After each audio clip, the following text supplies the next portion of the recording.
good. Mini eggs for breakfast was a good choice. Hi. Didn't know you were here yet. Just enjoying my breakfast of mini eggs. Who said mini eggs couldn't be breakfast? Am I right? Oh, maybe your mom. Listen to your mom. If she says no mini eggs for breakfast, no mini eggs for breakfast. I'm Erin, and I am excited to be talking to you today all about chocolate. That's right, chocolate. Might be one of my favorite topics to talk about, in fact. And so I thought that we would finish what's in my mouth first, maybe. Okay, I'm good to go now. Just gotta get out every last bit of chocolate there. Do you like chocolate? Yeah, my girls love it, except for one of them. One of my girls does not like chocolate. She'd rather a bowl of chips. And maybe that's you, and that's okay. I still think you are going to like what we have to talk about. I'm going to introduce you to my friend, none other than Mr. Milton Hershey. Dun, dun, dun, dun, dun, dun, dun. Now, it does say who was Milton Hershey, which means that he is no longer. And technically, we've never met. But what I mean is if he was here now, we would definitely be friends because our love for chocolate is so that automatically we would just be bonded and be like, hey bro, like, hey, can I come and work in your factory? I'd be all over it. But I actually don't know him. I might say a lot of people are my friends, and that's okay because sometimes we find friendships in the things that connect us together, and that's okay. And so we are going to read through this book, Who Was Milton Hershey? And as we read through it, we'll stop at different points. You'll pause the video and talk amongst yourselves or do an activity. And then at the end of each video, I will give you some activities or some fun to do with it. So this is what I do with my girls a lot. We read a book together and then we do fun activities that go along with the book. And then you can always expand it out too. If you're like, oh my goodness, I love Milton Hershey so much. Once this is all over, let's go to the Hershey factory. Whatever it might be, let's make our own chocolate factory. That would be fun. Whatever it might be. And so I'm going to start in chapter 1 of Who Was Milton Hershey? But first, before I get started, I want you to pause the video in just a moment, and I want you to talk to each other if you have siblings or parents at home, or write down on a piece of paper as many chocolates that you can think of. So there's Snickers, Mars, Reese's. It doesn't have to be a Hershey product, just chocolate. And then come back to me and we'll start the book. Okay, go.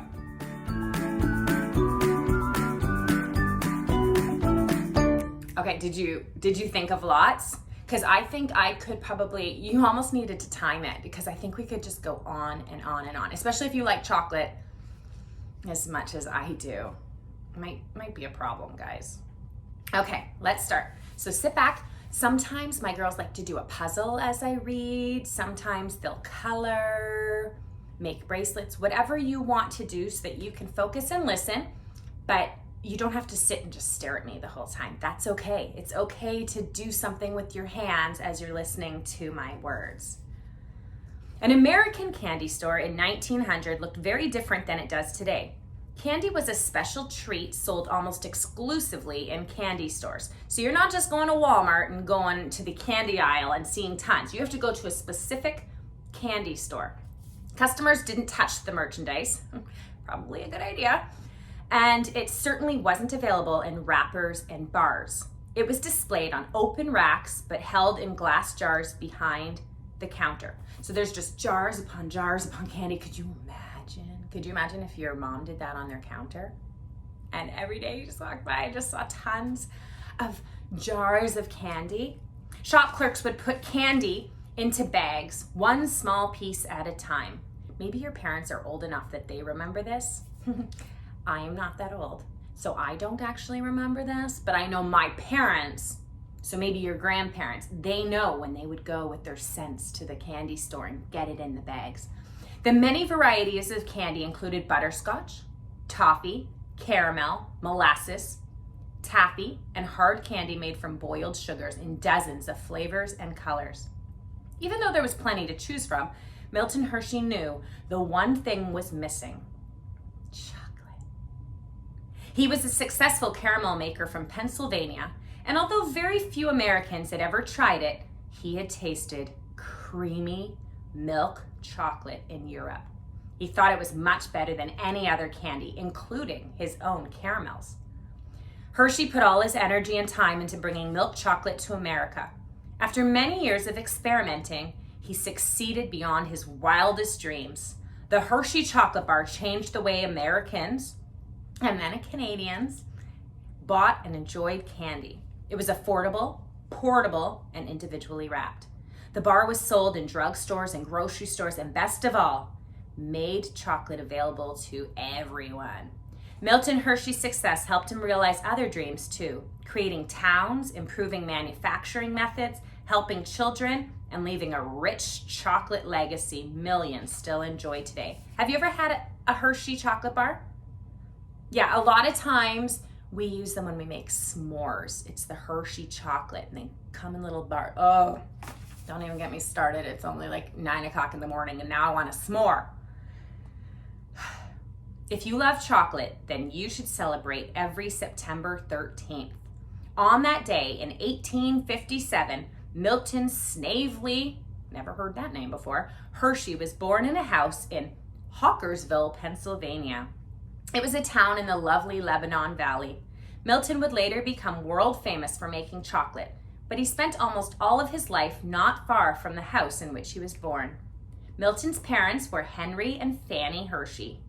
Fanny, like a Fanny.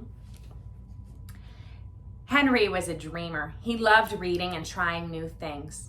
Henry was always looking for the next big idea, even if he didn't know what it was. By 1860, Henry's farm had failed. Henry moved his small family to another part of Pennsylvania. Oil had been discovered there, and he was going to make his fortune by pumping oil. Henry also tried selling supplies to the prospectors pouring into the area. Neither idea worked. Within a year and a half, Fanny's family had to pay to bring the Hershey family back home. They tried farming again. Oh, Milton loved it. Feeding the chickens, picking berries. A lot of people that I know have chickens, and I would love to have it. I think my neighbors might not like it, but I love the idea of taking care of the chickens and getting your eggs each morning, picking berries. To help out, he sometimes sold the berries to his neighbors. His family didn't have much money, so every bit helped. Milton was always careful with whatever money he got. In 1863, a Civil War battle was fought at nearby Gettysburg. Milton took his coins and buried them in a can in the garden for safekeeping. Then later, couldn't find the can. Along with his new baby sister, Serena, Milton and his parents moved again in late 1863. Fanny's family helped the Hersheys buy a farm called 9 Points. In this new place, Milton was sent to yet another school. Do you travel a lot? Like, has your family moved and you have to go to new schools? Yeah, so you know how Milton would have felt. And now we're doing a lot of learning at home too, which is kind of a fun adventure. He was not a good student and he didn't like school that much. He had already been in several by the time he was 9 years old. At 9 Points, Henry Hershey tried farming again and failed again. Though Fanny sold eggs and Milton helped out, life was really hard for the Hersheys. In 1867, Serena, Milton's sister, became very ill. She was just shy of her fifth birthday when she died of scarlet fever. So scarlet fever was something that happened a long time ago, but now we have medicine when we get fevers. That was the final straw for Fanny. Though she didn't directly blame Henry, she turned her back on him. They could not get a divorce. Her religion didn't allow it. They did split up, however, which was very unusual in those days. Milton stayed with his mother. In 1870, Milton's school days ended. He was 12, but he could only read and write as well as a 4th grader. And that's when his school days ended. Fanny had no problem with that. She said, It was time for Milton to get a real job. Could you imagine 12 years old? You've learned all you can. Go get a job, kid. Milton's first job did not work out. He was working for a printer. It was difficult and boring. One day he took matters into his own hands. He let his straw hat drop onto one of the printing machines while it was running. The machine stopped working, and a few minutes later, so did Milton, because he was fired. Fanny suggested that a job at an ice cream parlor would be more fun. I like that too. I would love to work at an ice cream parlor. So Milton started working at Royer's Ice Cream Parlor and Garden in Lancaster, Pennsylvania. It was much more fun than printing. Lancaster was a bigger city too, with many more people and things to see. Milton had learned from his mother how to work hard, so he put in long hours mixing, stirring, wrapping, and selling Royer's products, such as ice cream, juices, and candy. From his father, however, Milton got a love of trying new things. At Royer's, he saw how the owner mixed different kinds of ingredients together to try new candies. Milton wanted to make his own candy, so he started experimenting with his own ideas. Royer's was located in a busy part of the city. College students came in to buy ice cream and sweets. Businessmen came in during their lunch. Milton often kept an eye on the horses of the customers while they shopped. Yeah, horses. So it's clear that we didn't really know each other because they're riding horses to the store instead of hopping in a car. One customer liked Milton so much that he always tossed the boy a dime in thanks. After Milton had worked at Royer's for 4 years, Fanny encouraged him to move onward and upward. She hoped her son would be more than just a shop assistant. In 1876, Milton took his first big step in business. Although only 19, Milton opened his own candy shop in Philadelphia, about 75 miles away. The big city was booming. It was 1876. America was celebrating its 100th birthday, and thousands of people were joining the party. Hershey borrowed money from his Aunt Mattie. Milton's shop on Spring Garden Street was a hit from the start.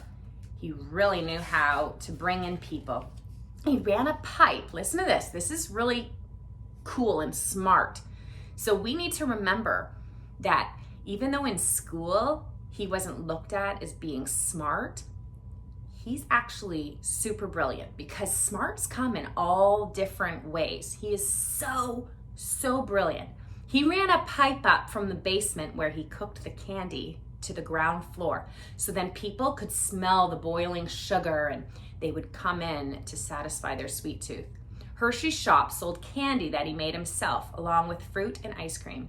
He didn't sell chocolate, however. At that time, chocolate was a luxury item. It was very expensive to make. It also melted pretty quickly, so it couldn't be sold in cold weather. Remember, the refrigeration wouldn't be the same as us. In fact, many people in America had never even tasted chocolate.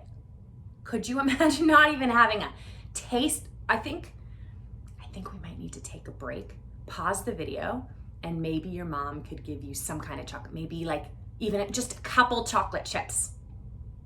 Yeah, go now. Okay, did you get one? Was it fabulous? So think about that for a minute. Many people had not even tasted that taste. If you're lactose intolerant and can't do chocolate, maybe your mom can give you candy and you can pretend. For the moment, the name Hershey just meant taffy and sugar candy. Sales were good at first. Milton could make great candy, but he was not a very good businessman. The store did not make a profit. Perhaps more schooling might have helped Milton, but it was too late for that. He worked so hard that early in 1888, he got sick. He had to spend 1 month in bed. That's like 30 days, 1 month in bed, getting better. In early 1882, so that was 99 years before I was born, Milton Hershey had to close his candy shop. Wagons from Lancaster arrived in Philadelphia.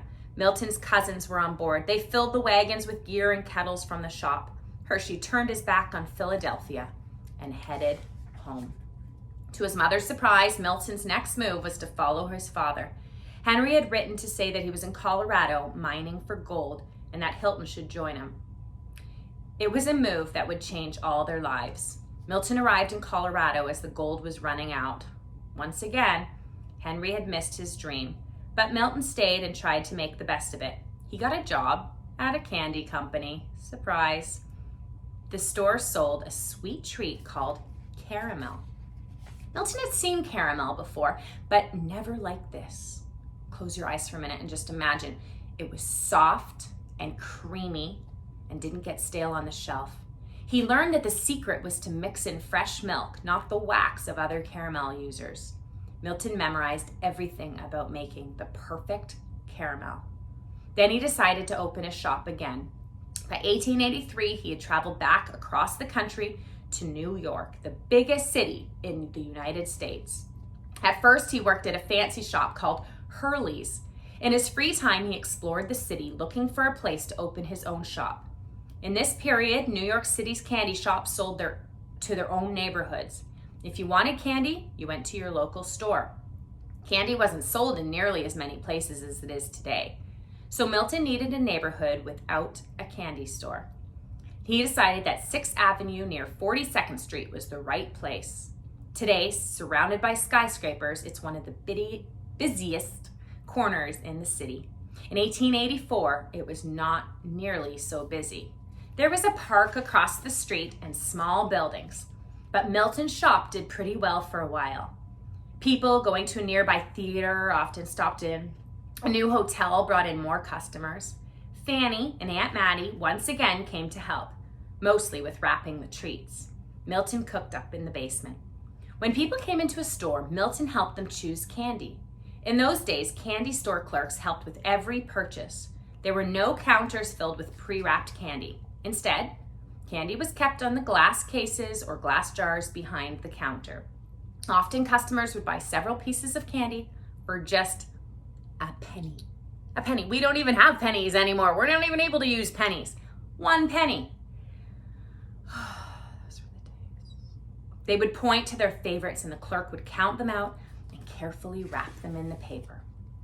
Unfortunately, Milton had to close the store in 1886. His father, Henry, was partly to blame. The year before, Henry had arrived in New York City and wanted his son to try making cough drops. But the special machines needed to form the drops were very expensive, and the cough drop adventure ended up costing Milton his business. The store was ruined. Milton headed home to Pennsylvania, but Milton still had something valuable. He still knew how to make amazing caramels, and he was not ready to give up the candy business. Dun, dun, dun. That's how I always finish. I say, dun, dun, dun. Okay, I would like you to go and make caramels today. Do you think you could do that? I think you could. There's tons of recipes. You can ask your mom to help you. She can go on Pinterest. Maybe she knows a recipe. And I would like you to make some kind of caramel. Maybe they're caramel candies. Maybe it's a caramel sauce. Maybe it's caramel apples. Whatever it might be. You take your hand at making some kind of caramel today. It could be vegan caramel. It could be, there's so many options. And then I want you to take a picture and send it to us so that we can see all of your amazing creations with caramel, just like Milton Bradley. Milton Hershey. Milton Bradley made games, and we might read about him sometime too. Milton Hershey. I am so excited to see what you come up with, and then you can join us to see what happens next. Does Milton Hershey ever create something that lasts? Well, we know that he does because we still eat his candy today, but let's see how many more trials that he might have to go through before he can become a success. Have a great day, and I am so excited to see all of your creations. See you later.